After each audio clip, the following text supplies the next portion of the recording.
Welcome to TalkNorth.com. Thanks to our longtime producer, Brandon Morton. Please download before you listen. If you'd like to advertise with us, you can reach us at talknorthpodcast@gmail.com. And please follow us on Twitter at TalkNorthPod.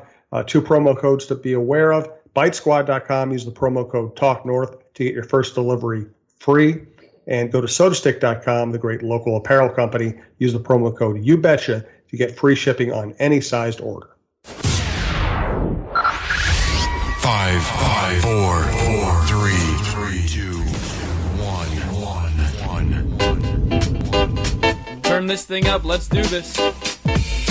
You're listening to Steven Strom on TalkNorth.com. All right, here we go now on a Sunday morning. Welcome into the Strom Sports Show here. Steven Strom, TalkNorth.com. Hope everyone has had a great week. We've got a lot to get into today. We've got the NBA draft. We have Breein Tyree, all SEC guard this year, was top in scoring in the SEC. He is going to join me in just a bit. We'll talk about his senior year. He was a junior this year. Phenomenal player, phenomenal kid. I played against him in high school. I reached out this summer. I said, Breein, I'd love to have you on, buddy. And he gladly came on. It was a good spot here, so we'll get him on in just a bit here. He'll talk about his senior year. He will talk about Kermit Davis and Ole Miss, who really, this is a team that got in the tournament this year after being picked to finish last in the SEC. So a very nice story for Ole Miss. We'll get into the Twins as they're kind of, look, you don't want to you're not getting worried or anything like that, but they are starting to play a little inconsistent in the field. There are a couple of errors. They're not as clean as they have been playing, so we'll talk a little bit about that. We've got some draft to cover. The Timberwolves obviously trade up, and they trade Dario Saric and the 11th pick for the 6th pick with Phoenix, and they take Jared Culver, so we'll get into that. We also went out, and they got Naz Reid from LSU. This was after the draft. They signed him to a two-way deal, who I am a big fan of. So we'll get into all of that in just a second here. Okay, I first want to begin with the NBA draft, okay? And this is something that is a pet peeve of mine. I have a couple pet peeves in life, one of them being when I go to a place or a restaurant and I go to get hand sanitizer and there is no hand sanitizer left. That is a big pet peeve for me.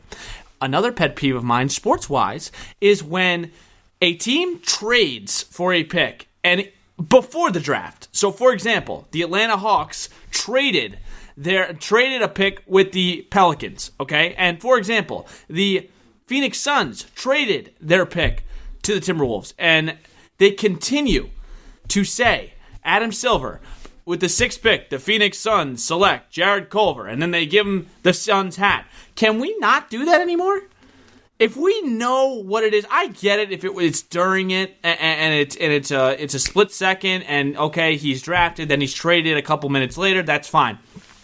But NBA, if we know that it is a trade and we know that this was done before, why are we giving Jared Culver a Phoenix Suns hat? Why are we saying that the Phoenix Suns drafted Jared Culver? Is it that difficult that we have to switch it and go to what it's supposed to be and say, okay, with the 6th pick, the Minnesota Timberwolves select Jared Culver? I just don't understand, and they just look so stupid with their hats, and you're just sitting there like, okay, like, why are you getting a picture? Why are you shaking his hand with that hat on? You're not on that team. It just drives you crazy that they continue on doing this. Stop giving them hats. Give the player the right hat.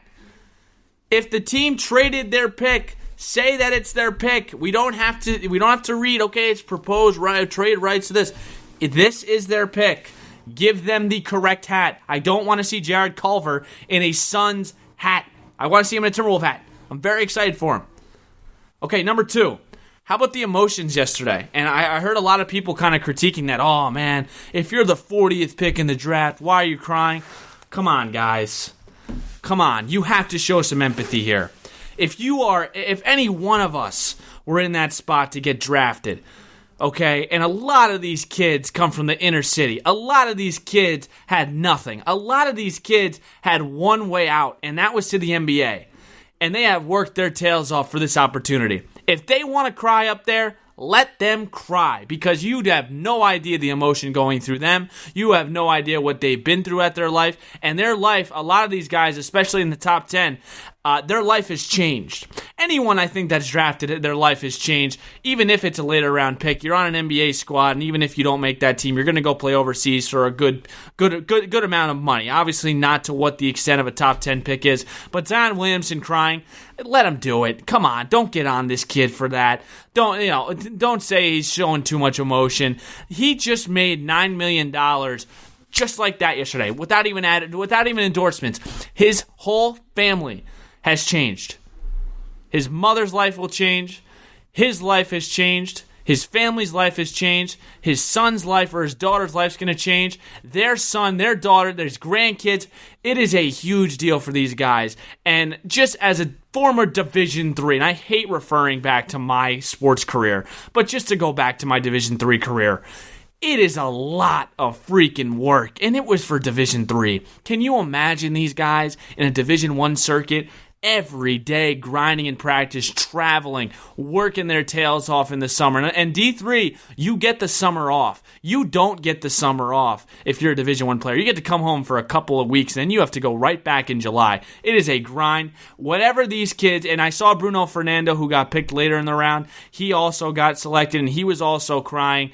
I don't care if he was the last. I don't care if he was Mr. Irrelevant. If they want to show their emotion and if they want to cry, go let them do it. Because I'll tell you the truth, if any one of us were sitting here and got drafted and went through the mental exhaustion and the mental toughness and just the mental fortitude that you have to get to this level, I probably would break down as well. That's why I don't get it. Even if you're a emotionalist guy, okay, anytime you're on that stage and you get selected and your dream is fulfilled, are you telling me that you're not going to get a little emotional no matter where you got picked? Come on now. Okay, so that's number 2.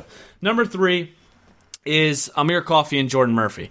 Now, Jordan Murphy, he's a senior. So it was his one. He had to go, enter the draft, no complaints, right? He went in, he didn't get drafted, and I'm not hearing any buzz around anything. And this is recorded on a Friday, so they may be picked up by Sunday, so I don't know. But for Amir Coffey's sake, I think he's got to be sitting there and thinking, man, what did I just do? Because this is a guy who was all Big Ten third team, okay?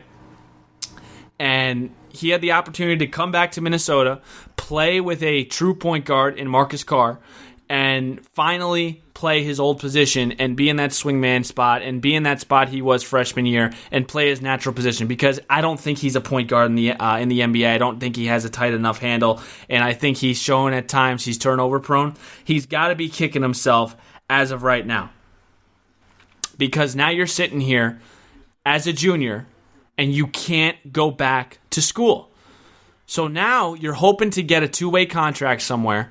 You're going to go play in the G League, and if you don't play in the G League, you're going to play overseas. Instead of doing what someone like P.J. Washington did, which my dad mentioned to me today, he said, look at what P.J. Washington did at Kentucky. He could have went last year, maybe have gotten drafted in the late rounds, but no, he came back, and he played very well for Kentucky. He starred, he grew, he matured, he grew as a player and a person, and look what happened. He was a first-round pick. That could have been Amir Coffey next year. And I know the mindset was, okay, he had an incredible year. The draft wasn't as strong as it usually is, but I thought, and I think a lot of Minnesotans thought the same thing, Amir, come back for one more year. Not even for selfish purposes, because obviously this team, if they got Amir Coffey back, would be a top 25 team at least. I think the fact that we were thinking of Amir in his future, that if he comes back here, he can have just as good of a year and doesn't have to work as hard as he did for his buckets, because you really felt at the end of the game, man, if it went overtime, and I know one of them went into overtime against Penn State, it was how much gas is he going to have left, because he just worked so dang hard for all of his buckets. He'd get banged around. I didn't think it would have to be like that for his senior year, but this is, to me, other than Amir Coffey, this was a loss for the Big Ten, because you look at some of these guys like Ethan Happ, right, an all-league player, doesn't get drafted. Jordan Murphy, an all-league player, doesn't get drafted. Amir Coffey, all third Big Ten team, didn't get drafted. Ethan Happ didn't get drafted. These are guys, these are supposed to be the cream of the crop of the Big Ten. The other kid from Iowa didn't get drafted either. Tyler Cook from Iowa did not get drafted. And by the way, Jordan Murphy just signed with the Minnesota Timberwolves. That's pretty cool. He'll play in the Summer League. Probably not going to make the team, but still a cool thing that I can just announce. I literally just got the news that, yes, Jordan Murphy did just sign with the Wolves. But this continues a 15-year drought now with the Minnesota Gopher basketball team where you felt that, okay, at least one of these two were going to get selected. Jordan Murphy, to me, he's so undersized. He has a high motor. I love the kid. We all love the kid to death. But is he able to play? I mean, there's exceptions like Charles Barkley who are undersized and can play that position. Is Jordan Murphy that tough, that talented to be able to do that? That was a big question mark. And then for Amir Coffey, I mean, I think he was more of a realistic guy that was going to get selected in this second round. He doesn't have a team yet. But the drought continues here. It's been 15 years. And do we all remember the last Gopher to get picked in the NBA draft? And now he's become sort of a meme because of his interactions off the court, with Kim Kardashian. And that is the one, the only, Chris Humphries, who is now still the last Golden Gopher to get picked in the NBA out of Minnesota. So that is food for thought there. But just overall, the Big Ten, I think it took a little bit of a beating yesterday because you look at a lot of their top-tier guys.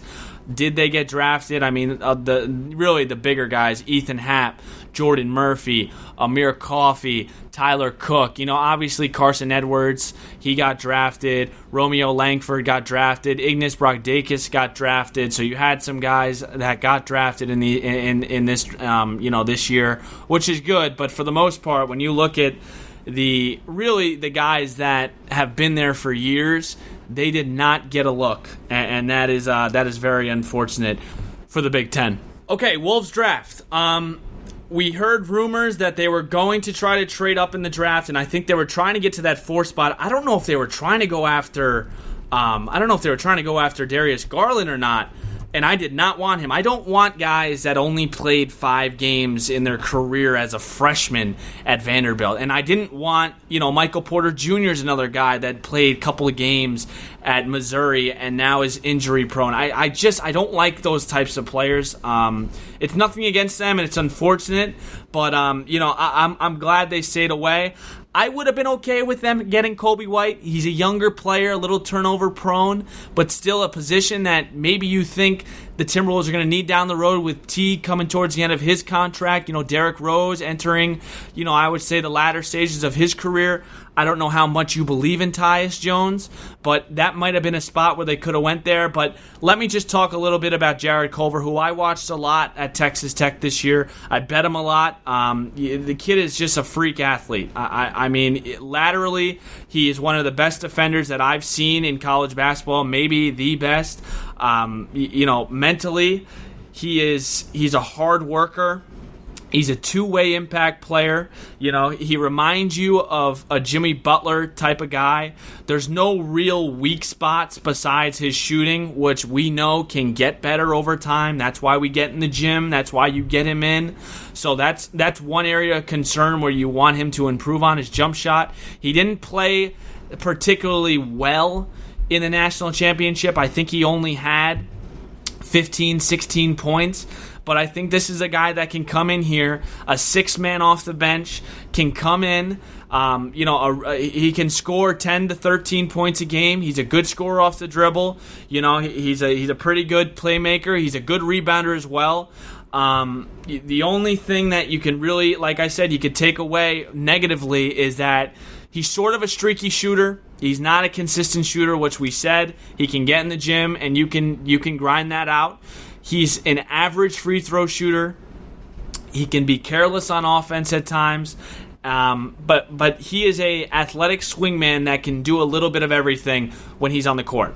He's got the versatility to be a fill-in-the-blank player for a team. He can also, he's a 3-and-D guy. He kind of reminds you of a little of a Robert Covington as well. But, I like the pick. 6'5", 195, young guy, sophomore year.